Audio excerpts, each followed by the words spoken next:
Hello everyone, welcome back to the channel. Today is a new day और आज हम yoga education का एक नया टॉपिक करेंगे। Very important topic, yoga in Vedas, Upanishads and Smritis. इन तीनों के अंदर योगा जो है हमें वेदास में, उपनिषद्स में, स्मृतिज में कहाँ कहाँ कैसे कैसे हमें वर्णन मिलता है इसका, ये सारी चीज़ें हमें देखनी है। इसके अंदर क्या क्या कवर करना है वो सारी चीज़ें हम इस वीडियो में देखेंगे, है ना।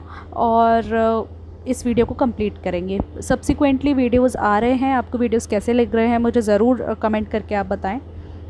उसके अलावा जो बच्चे नए हैं उनको मेरा इंट्रोडक्शन, मेरा नाम है काजल, मैं हूँ असिस्टेंट प्रोफेसर और मैंने क्वालिफाई किया है UGC NET, CTET and UP TET. तो अभी क्या करना है कि इस टॉपिक को समझना है अच्छे से। योगा एजुकेशन में बच्चे स्ट्रगल कर रहे हैं काफ़ी, तो इसलिए ये सीरीज़ चलाई जा रही है। आई होप आपको ये वीडियोस पसंद आएंगे। उसके अलावा भी चैनल पे सारे सब्जेक्ट्स के वीडियोस पड़े हुए हैं, आप ज़रूर जा कर के उनको देखिए और अगर कोई इशू है तो कमेंट में ज़रूर बताएं। तो शुरू करेंगे, कोई देरी नहीं करेंगे हम स्टार्ट करने में। तो सबसे पहली बात है कि योगा इन वेदास, उपनिषद्स एंड स्मृतिज, ये हमारा टॉपिक नंबर 1 है। इस टॉपिक को में लिखा है कि योगा वेदास के अंदर, उपनिषद्स के अंदर और स्मृतिज के अंदर क्या क्या कैसे कैसे मिलता है ना। जो यूनिट का नाम है वो origin and development of yoga है, योगा किस तरीके से डेवलप हुआ। तो सबसे पहले हम देखेंगे योगा वेदास में कैसे हुआ, उपनिषद्स में कहाँ कहाँ वर्णन मिलता है और स्मृतिज में कैसे कैसे डेवलप होता है। देखो, सबसे पहले हमें पता है कि क्या आया। सबसे पहले हम बात करते हैं, अगर हिस्ट्री को भी डिवाइड करें तो एंशियंट इंडिया, फिर मेडिवल इंडिया और उसके बाद हम मॉडर्न इंडिया के बारे में बात करते हैं। तो शुरुआत हम एंशियंट इंडिया से ही करेंगे। तो एंशियंट इंडिया में भी ना सबसे पहला जो टाइम था वो था वैदिक पीरियड का, है ना। वैदिक पीरियड था जहाँ पे पॉपुलेशन बहुत कम थी, है ना। लोग रह रहे थे, आराम से रह रहे थे, ज़्यादा कॉम्प्लेक्स चीज़ें नहीं थी, है ना। ज़्यादा कॉम्प्लेक्स चीज़ें नहीं थी। और लेटर वैदिक पीरियड तक आते आते चीज़ें कॉम्प्लेक्स हो गई थी, बहुत सारे रिचुअल्स आ गए थे, बहुत सारी चीज़ें हो गई थी। आई होप आपको पता होगा, है ना। तो ये वैदिक टाइम था, बहुत पुराना टाइम था जहाँ से हम अपनी हिस्ट्री को लेकर आते हैं। तो योगा जो है ना, जो योगा है उसके जो रूट्स हैं वो हमें अपने एंशियंट इंडियन स्क्रिप्चर्स से मिलते हैं। जो हमारे पुराने टाइम की किताबें हैं, जो स्क्रिप्चर्स हैं, है ना, जो माइथोलॉजिकल बुक्स हैं, उनके अंदर हमें योगा का वर्णन मिलता है ना। हमें वेदास के अंदर भी मिलता है, हमें उपनिषद्स के अंदर भी मिलता है और हमें स्मृतिज के अंदर भी मिलता है। और इन तीनों में, चाहे वेदास हों, चाहे उपनिषद्स हों और चाहे स्मृतिज हों, इन तीनों में जो योगा है उसका कॉन्सेप्ट जो है वो हमने इवॉल्व होता हुआ देखा है।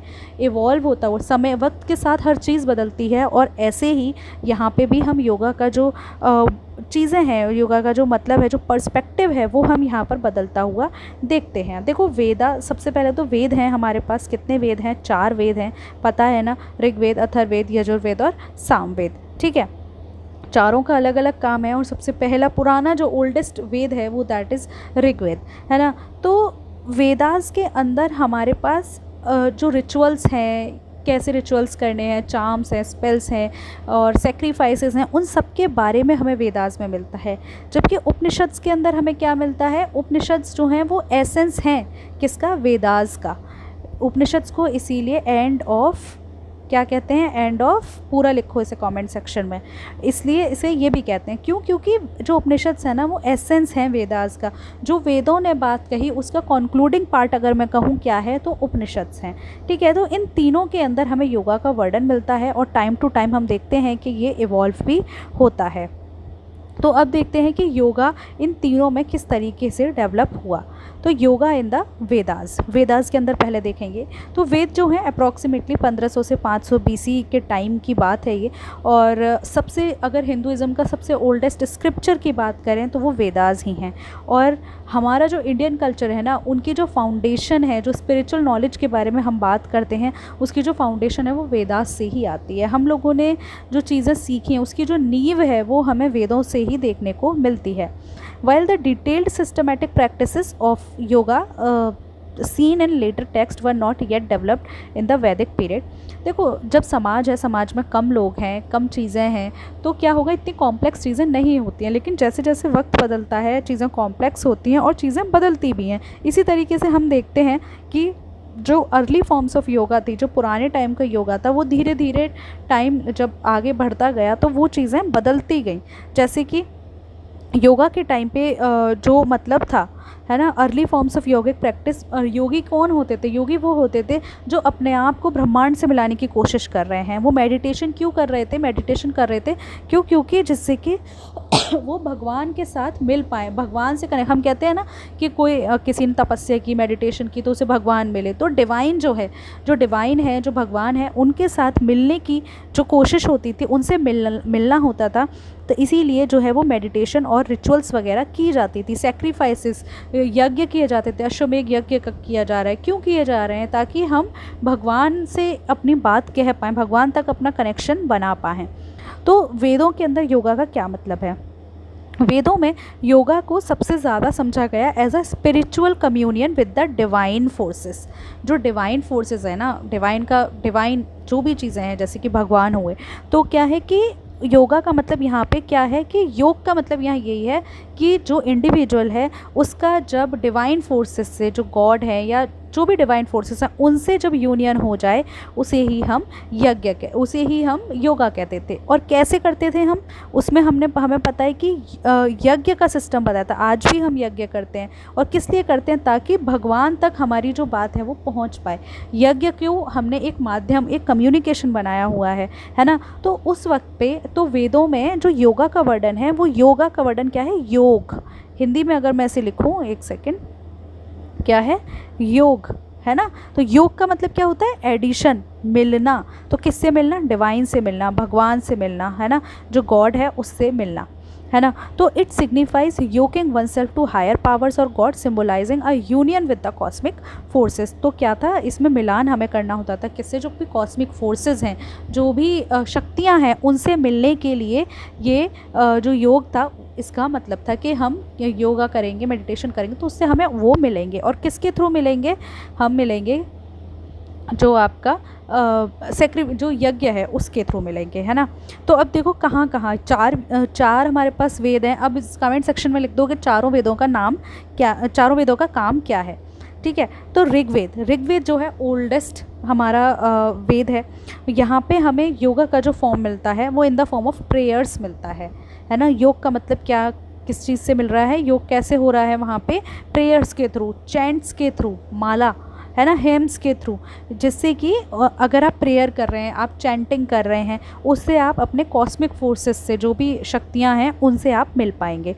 और उसी के थ्रू आपको ह्यूमन है, जो आदमी है, और जो स्पेस है, जो यूनिवर्स है, उसके साथ एक हारमोनियस रिलेशनशिप जो है वो क्रिएट होगी, ठीक है। तो योगा का मतलब यहाँ पे हम देख रहे हैं कि फ़िज़िकल हेल्थ से कोई मतलब नहीं है।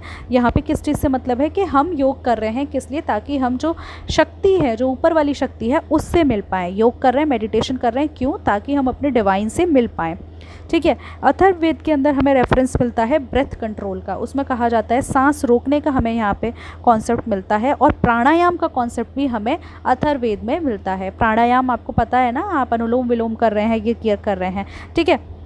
और हम ये भी देखते हैं कि आज भी हम अनुलोम विलोम और प्राणायाम के ऊपर बहुत फोकस कर रहे हैं। तो जो अथर्ववेद है वहीं से प्राणायाम आता है, और प्राणायाम का वर्णन हमें वहाँ पर मिलता है, ठीक है। Early practices Vedic yoga can be seen in the performance of rituals and meditative practices design to control the mind and senses with the ultimate goal of achieving spiritual knowledge. देखो पुराने तरीके का जो योगा था, वहाँ पे वैदिक योगा जो था, उसमें can be seen in the performance of rituals. कैसे? मैंने बताया कि हम यज्ञ कर रहे हैं, हम can be seen in the performance of rituals. आप यज्ञ कर रहे हैं, कुछ भी चीज़ चढ़ा रहे हैं, उसी से तो आप भगवान से मिल रहे हैं, है ना। तो जो भी प्रैक्टिसेस की जाती थी, जो भी चीज़ें की जाती थी, वो किस लिए की जाती थी? अपने माइंड को कंट्रोल करने के लिए। देखो अगर आपका माइंड कंट्रोल होगा तभी आप ध्यान लगा पाओगे। जब माइंड ही कंट्रोल नहीं है तो आप ध्यान नहीं लगा पाओगे, है ना। कोई भी चीज़ होती, कहते हैं ना फोकस करो, कंसंट्रेशन करो। कैसे करोगे फोकस अगर माइंड आउट ऑफ कंट्रोल है, डिस्ट्रैक्शंस हैं, नहीं कर पाओगे। तो इसीलिए कहा जाता है कि आपको क्या करना है, इस सबसे पहला काम यही है कि भगवान से भी अगर मिलना है तो क्या करना था? पहले अपने दिमाग को कंट्रोल करना था। आज अगर आपको पढ़ना है तो आपको क्या करना है? दिमाग को कंट्रोल करना है। तो वहाँ भी जो वैदिक योगा था, वहाँ भी हम देखते हैं कि कंट्रोल ऑफ माइंड की बात जो है वो होती हुई हमें दिखती है, ठीक है। चलो, है ना। अब दूसरी पार्ट उसमें कल लिखा है ना हमारे सिलेबस के अंदर, योगा इन वेदास, उपनिषद्स एंड स्मृतिस। ठीक है, तो उपनिषद्स कब लिखे गए? 800 से 200 बीसी के टाइम की बात है, बीसीई के टाइम की बात है ना। और इसको कहते हैं concluding part of the Vedas, है ना। उपनिषद्स के अंदर कोई भी वेद है उसके लास्ट पार्ट में आपको उपनिषद दिखेगा। और उपनिषद्स क्या है? एसेंस है वेदा का। वेदा में क्या कहने जा रहे हैं, जैसे वेदों में बताया गया, किसके बारे में बताया गया? वेदों में बताया गया कि रिचुअल्स करनी है, आपको भगवान से मिलना है, आपको रिचुअल्स करनी है, आपको इस तरीके से यज्ञ करना है, सेक्रीफाइसेस करने हैं। ठीक है, उपनिषद उसका स्पिरिचुअल पार्ट है, उसमें जो भी कुछ कहा गया है ना उसका निचोड़ है, ये उसका निचोड़ है उपनिषद। ठीक है, इसके अंदर हमें काफ़ी अच्छे तरीके से, काफ़ी इंट्यूटिव बातें हमें योगा के बारे में दिखती हैं। और यहाँ पे हमें फोकस किया जाता है कि हम किस तरीके से जो भी योगिक प्रैक्टिसेस हैं, जो भी वैदिक रिचुअल्स हैं, उनको किस तरीके से हम अपने अंदर इंटरनलाइज कर दें, जिससे कि हम अपने आप को जान पाएँ। कैसे जान पाएंगे? मेंटल डिसिप्लिन से, वही फोकस ऑफ माइंड, है ना। मेंटल डिसिप्लिन से, स्पिरिचुअल डिसिप्लिन से जान पाएंगे, ना कि एक्सटर्नल सेक्रीफाइसेस से, है ना। तो ये कह रहा है कि जो भी आपके वैदिक रिचुअल्स हैं उन सबको हम इंटरनलाइज कर लेंगे और उससे ही हमें भगवान की जो प्राप्ति है उसको करने में ईजी होगा। ठीक है, अभी समझेंगे इसको। और तो उपनिषद्स के अंदर yoga is defined as a means of attaining moksha. ठीक है, तो उपनिषद जो हैं उसके अंदर योगा के बारे में क्या कहा गया कि अगर आप योगा करेंगे तो आपको मोक्ष मिलेगा, आपको लिबरेशन मिलेगा। किससे लिबरेशन मिलेगा? ये जो by realising the oneness of the individual soul, है ना। आप क्या करेंगे? आपको मोक्ष मिलेगा। कब मिलेगा मोक्ष? जब आप अपने आप को, आत्मा को और ब्रह्मांड जब एक दूसरे से मिल जाएंगे तो आपको क्या मिलेगा? आपको मोक्ष मिलेगा, है ना। तो उपनिषद्स हैं वो जो रिचुअलिस्टिक प्रैक्टिस थी, है ना, जो रिचुअलिस्टिक प्रैक्टिस थी, जो हम वेदों में देख रहे थे कि आपको ये काम करना है, ये काम करना है, उनसे आपको ये चीज़ मिलेगी, उन सबसे दूर जाता हुआ हमें दिखता है। और यहाँ पे नॉलेज की तरफ है ना, तो वहाँ से हमें दूर जाता हुआ दिखता है। ठीक है, और फोकस करता है किस पे? नॉलेज की तरफ, dhyan, pranayama as path to this realization. और ये कहता है कि अगर आप ध्यान करेंगे, मेडिटेशन, आज भी इस चीज़ के बारे में है, मेडिटेशन, प्राणायाम अगर आप करेंगे तो इससे आपको रियलाइजेशन हो जाएगा। तो उपनिषद्स जो हैं उसके अंदर क्या क्या, कौन कौन से उपनिषद्स? कथा उपनिषद्स, है ना। सबसे पहला टेक्स्ट था, पहला नहीं, बहुत पुराना टेक्स्ट था ये, जहाँ पे योगा के बारे में हमें मिलती है, वर्णन हमें यहाँ पे मिलता है। तो ये योगा के बारे में कहता है कि describes yoga is the control of the senses and the mind.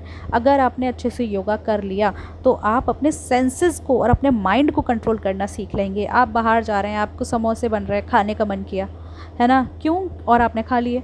आपके माइंड पे कंट्रोल नहीं है, आपके सेंसेस पे कंट्रोल नहीं है, लेकिन आपको पता है कि आपकी तबीयत ख़राब है और आप नहीं खाना है, आपको दिस इज़ नॉट हेल्दी, आपने नहीं खाया, आपके सेंसेस पे कंट्रोल है, लेकिन तबीयत ख़राब होने के बाद भी आप कोई चीज़ बाहर जाके खा ले रहे हैं, तो that means you have no control over your body. आपकी बॉडी के ऊपर आपका कोई कंट्रोल ही नहीं है ना। तो वही चीज़ है। तो कहते हैं कि आज भी हम इस बात को कहते हैं कि अगर आप योग कर रहे हैं, आप ये सारी चीज़ें कर रहे हैं, तो आप अपने दिमाग पे कंट्रोल करना स्टार्ट कर देंगे। रात को आपको नींद नहीं आ रही है, पूरी रात आप सो नहीं पा रहे हैं, क्यों? क्योंकि आपका दिमाग पे कंट्रोल नहीं है, आपका दिमाग भाग रहा है, आप दिमाग के कब्जे में है ना। कोई वेब सीरीज़ है, आप देख रहे हो, उसे कंटिन्यू देख रहे हो, आप कंट्रोल नहीं, आपको ये लग ही नहीं रहा कि मेरा टाइम वेस्ट हो रहा है, आप उसे देख रहे हो कि नहीं देखना है, तो that you have no control over your senses, है ना। तो क्या है कि कथा उपनिषद कहता है कि हमें योग से सेंसेस और माइंड के ऊपर कंट्रोल करना सीख जाते हैं हम। It states when the 5 senses are still, इसने कहा जब 5 सेंस हमारे स्टिल हो जाएंगे, द माइंड इज स्टिल और intellect is still, this is called the highest state of yoga. आप हाईएस्ट स्टेट ऑफ योगा पे तब पहुँचेंगे जब आपके 5 सेंस स्टिल हो जाएंगे। स्टिल मतलब रुक जाएंगे, उन पर कंट्रोल करना आप सीख लेंगे। 5 सेंस कौन कौन से होते हैं? कमेंट सेक्शन में लिखो, ठीक है। जब आपका माइंड कंट्रोल हो जाएगा, जब आपका इंटेलेक्ट कंट्रोल हो जाएगा, तभी आप क्या कर पाएंगे? आप हाईएस्ट स्टेट ऑफ योगा में पहुंच पाएंगे, ठीक है। Then we have Shvetashvatara Upanishads describes yoga as a way to merge with divine and outline practices. ठीक है, तो ये वाला जो उपनिषद है इसमें योगा को कहा जाता है as a way to merge with the divine, है ना। इन्होंने कहा कि योग करके आप अपने जो डिवाइन है उनके साथ आप अपना यूनियन जो है वो बना सकते हैं, उनसे आप मिल सकते हैं, मर्ज हो सकते हैं। और वो बताते हैं कैसे, उन्होंने कहा मेडिटेशन करिए, ब्रेथ कंट्रोल करिए, उसके बाद आप अपने डिवाइन से मिल सकते हैं। It teaches that through discipline meditation, ये बताता है हमें कि डिसिप्लिन मेडिटेशन अगर आप करते हैं तो mind can become one pointed and allow the yogi to experience union with the divine. आप अपनी लाइफ में भी सक्सेसफुल होना चाहते हैं ना, तो भी आपको एक तरफ ही काम करना पड़ेगा। आप 10 बोटों में 10 नावों में आप पैर रखेंगे तो आप गिरेंगे ही, डेफिनेटली करेंगे। लेकिन अगर आप एक तरफ काम कर रहे हैं, एक चीज़ कर रहे हैं, उसको बहुत अच्छे से कर रहे हैं, तो आप उसे कर पाएंगे। तो ये ही बात हमें इसमें मिलती है, ठीक है। देन वी हैव मुंडका उपनिषद। देखो इन सब से MCQs बनते हैं, तो याद रखना। तो मुंडका उपनिषद जो है वो कहता है कि yoga as a means to attain the knowledge of brahmand. उन्होंने कहा कि योगा से हमें ब्रह्मांड की क्या मिलती है, नॉलेज मिलती है। And stress the importance of meditation as a path to transcend worldly attachment. और योग अगर आप करेंगे ना, तो आपकी जो मटीरियलिस्टिक सोच है, जो आप मटीरियलिस्टिक चीज़ों में पड़े हुए हैं, उन सब से आप दूर हो जाएंगे। जो मोह माया के चक्कर में पड़े हुए हैं उन सब से दूर हो जाएंगे। करके देखो, आज भी आप योग करके देखो, आपको you will feel very good, definitely you will.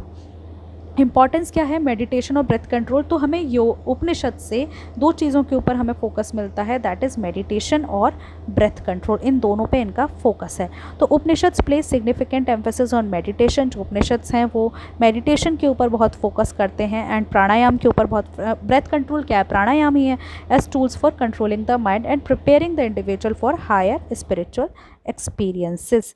ठीक है, अब आपको अपने हायर स्पिरिचुअल से मिलना है तो आपको क्या करना पड़ेगा, आपको अपने दिमाग को कंट्रोल करना पड़ेगा। और आप दिमाग को कैसे कंट्रोल कर सकते हो, अगर आप मेडिटेशन कर रहे हो और अगर आप प्राणायाम कर रहे हो, आप ब्रेथ कंट्रोल कर रहे हो। ठीक है, तो उपनिषद के अंदर इन 2 चीज़ों के ऊपर फोकस करते हुए हमें ये दिखते हैं। ठीक है, चलो लास्ट रह गया है अब हमारा बस योगा इन द स्मृतिज। स्मृतिज के अंदर योगा का क्या वर्णन मिलता है, तो स्मृति जो है वो पोस्ट वैदिक टेक्स्ट हैं, है ना। Include a wide variety of scriptures. देखो 2 चीज़ें होती हैं, एक होती है श्रुति, एक होता है स्मृति। श्रुति वो है जो कानों से सुने किसी ने, और स्मृति जो है वो है जो रिटन में हमें दिखते हैं।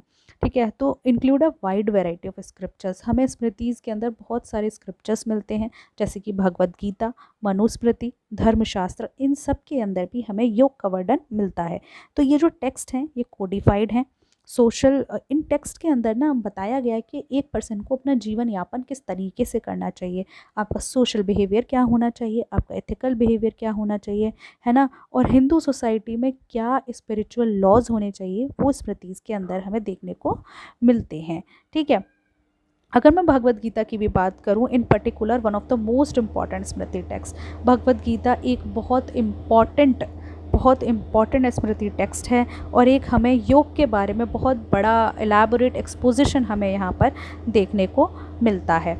ठीक है, तो भगवद गीता के अंदर योग के बारे में क्या है, तो Bhagavad Gita part of the, पता है आपको कि भगवद गीता जो है वो महाभारत का पार्ट है ना। और 2nd सेंचुरी BC के अराउंड ये लिखी गई थी, और काफ़ी अच्छा स्क्रिप्चर है जहाँ पे हमें योग के बारे में मिलता है, योगा के बारे में, और and offers a comprehensive explanation in of its various forms. ठीक है, तो कर्म योगा की बात करते हैं। आज के टाइम में हम कर्म योगा की बात करते हैं ना, yoga of action. Gita emphasize करती है selfless action without attachment to the fruit of one's deed. Bhagavad Gita कहती है कि आपको काम करना है, कर्म करो बिना फल की इच्छा किए। सुनते हैं ना कि फल की इच्छा किए बिना काम करो, है ना। तो गीता एम्फेसाइज करती है सेल्फलेस एक्शन, है ना। It teaches that one should perform duties without being affected by success और failure as a path to liberation. उन्होंने कहा कि लिबरेशन का जो हमें मोक्ष की प्राप्ति है, जो भी है, उसकी प्राप्ति हमें कैसे होगी। उन्होंने कहा कि आप कर्म करो और फल की चिंता मत करो। आप ये मत सोचो मैं हार जाऊंगा, मैं फेल हो जाऊंगा, जो होगा वो होगा, वो नियति है ना। हम सबको पता है दैट सबके अपनी फेट है ना। तो सबके अपने फेट है, तो क्या होगा कि यहाँ पे अगर आप अपना काम करते रहोगे बिना फल की इच्छा किए, तो आपको उस फल से अटैचमेंट नहीं होगा, और अगर वो फल आपको नहीं मिलता है तो आपको उसका दुख भी नहीं होगा, है ना। तो कर्म योगा की बात करते हैं स्मृतिज, यहाँ पे योगा ऑफ एक्शन की बात करते हैं, और कहा जाता है कि आप अपना काम करिए, जो भी कर रहे हैं उसको काम करिए, फल की चिंता मत करिए, ठीक है। देन वी हैव भक्ति योगा, भक्ति योगा, योगा ऑफ डिवोशन, है ना। The Gita describes devotion to a personal god, devotion, है ना। गीता कहती है कि आप भगवान के लिए समर्पण हो जाएं, आपके पर्सनल गॉड के लिए समर्पण हो जाएं, तो उसी से आपको साल्वेशन मिलेगा, उसी से आपको लिबरेशन मिलेगा, है ना। और आप भगवान के सामने ना अपना ईगो, है ना, सब कुछ सरेंडर कर दें। भगवान कहते हैं ना सब कुछ है तेरा मेरा कुछ नहीं, तो भगवान के सामने आप सब कुछ सरेंडर कर दें, और dedicating all actions to the divine leads to union with the ultimate reality. और जितने भी काम हैं, है ना, जितने भी काम हैं उन सबको भगवान से मिलने के लिए, मतलब जितने भी काम हैं आप उनको भगवान की चीज़ों में लगाइए, और उसके बाद ही आपका यूनियन जो है डिवाइन के साथ हो पाएगा। तो भक्ति योग बेसिकली क्या बात कर रहा है, अगर मैं इसे ब्रीफ करूँ आपको, तो भक्ति योगा कह रहा है कि योगा ऑफ डिवोशन, कि आप अपने एक पर्सनल गॉड के लिए डिवोटेड हो जाइए, और उसके सामने आप सब समर्पण कर दीजिए, अपना सब समर्पण कर दीजिए, उसके बाद ही आपको साल्वेशन मिलेगा। Then jnana yoga, yoga of knowledge. The Gita highlight self inquiry, Gita कहती है कि आपको बहुत इम्पॉर्टेंट है कि आप सेल्फ इंक्वायरी करें, आप अपने बारे में जानें, and wisdom as a path to realize the true nature of self. उन्होंने कहा कि ये बहुत ज़रूरी है, गीता कहती है कि अपने बारे में जानना बहुत ज़रूरी है, और and differentiate it from the impermanent physical body and mind. आपको जानना है कि अंदर क्या है, और ये जो शरीर है ये नश्वर है, हम सबको पता है, शरीर को जाना है, तो आपको ये बताना पड़ेगा कि आपको ये पता होना चाहिए कि सेल्फ जो है, जो हम है ना, वो अलग है, और जो फिज़िकल बॉडी है और जो माइंड है वो अलग है, ठीक है। देन वी हैव ध्यान योगा, है ना, योगा ऑफ मेडिटेशन। तो मेडिटेशन इज़ सीन एज की tool for controlling the mind and senses, है ना। तो मेडिटेशन जो है वो इसमें भी ध्यान योगा के अंदर कहा गया है कि जो मेडिटेशन है वो की टूल है controlling the mind and senses which leads to peace and insight into the nature of reality. Gita presents these different paths as complementary, allowing individuals to choose according to their nature and inclination, ठीक है। तो गीता जो है different path बताती है और कहती है कि आपको जो रास्ता अच्छा लग रहा है इनमें से वो आप जो है चूज़ करिए, ठीक है ना। देन मनुस्मृति, वेरी इंपॉर्टेंट, आप सब ने मनुस्मृति का नाम ज़रूर सुना होगा, आई एम वेरी श्योर कि आपने सब ने सुना है। अगर सुना है तो ज़रूर लिख दो इसको कमेंट सेक्शन में, यस लिख दो, ठीक है। चलो रुको, मनुस्मृति, मनुस्मृति क्या है? मनुस्मृति मनु जो थे उन्होंने लिखी थी, लॉज ऑफ मनु है ये, मनु ने कुछ रूल्स बनाए, कुछ लॉज बनाए, वही हैं। यहाँ पे हमें कुछ भी एक्सप्लिसिटली नहीं दिखता है कि उन्होंने योगा के ऊपर बहुत कुछ लिखा हो इन द मेडिटेटिव या फिज़िकल सेंस कि आपको मेडिटेशन करना है या फिज़िकल सेंस में, लेकिन उन्होंने सेल्फ डिसिप्लिन की बात कही थी, समझ लो। मनुस्मृति के अंदर हमें कोई भी डायरेक्टली योगा का वर्णन नहीं मिलता है, लेकिन मनुस्मृति के अंदर सेल्फ डिसिप्लिन की बात कही गई है, धर्म के ऊपर चलने की बात कही गई है कि आपको क्या करना है, आपको धर्म के ऊपर चलना है, आपको एथिकल लिविंग करनी है, आपको अच्छे से रहना है, किसी को परेशान नहीं करना है, हार्मनी के साथ रहना है, पीसफुली रहना है ना। यूनिवर्सल लॉज को आपको मानना है, जो भी यूनिवर्सल लॉज हैं, है ना। और ये हमें पता है कि सेल्फ डिसिप्लिन, राइटियसनेस, ये सब किसके बारे में बात करते हैं, हमने अभी तक देखा। तो जो योगिक पाथ है वो भी तो यही है ना, वो भी तो यही कह रहा है, सेल्फ डिसिप्लिन करो, माइंड को कंट्रोल करो, धर्म की बातों पे चलो, अच्छे से रहो। तो मनुस्मृति भी इसी बारे में बात करता है, ठीक है। अदर धर्मशास्त्रों में भी हमें मिलते हैं, बहुत सारे स्मृति टेक्स्ट हैं, वहाँ भी हमें बताया जाता है, इसके बारे में हमें मिलता है कि हम कैसे कॉस्मिक ऑर्डर और पर्सनल डिसिप्लिन के बाद से अपना जो है चीज़ें कर सकते हैं। तो समराइज़ अगर मैं कर दूँ इसको आपके लिए, तो वेदास के अंदर हमें अर्ली रेफरेंसेस टू योगा, जो योगा के हमें अर्ली रेफरेंसेस मिले वेदों में, वो फोकस थे रिचुअल्स के ऊपर, ऑस्टेरिटीज़ के ऊपर, कम्युनियन के ऊपर, कि योग करके क्या होगा, योग करके हम अपने डिवाइन से मिलाप हो पाएगा हमारा, है ना। कैसे होगा, आप रिचुअल्स करिए, ऑस्टेरिटीज़ करिए, ये सारे काम करिए। उपनिषद्स ने योगा के कॉन्सेप्ट को और ज़्यादा डीप कर दिया और इन्होंने फोकस किया मेडिटेशन के ऊपर। इन्होंने कहा आप मेडिटेशन कीजिए, आप ब्रेथ कंट्रोल कीजिए, और उसके बाद जब आप खुद को जान लेंगे तो वही अल्टीमेट रियलिटी है ना। देन ओहो, गिव मी अ सेकेंड।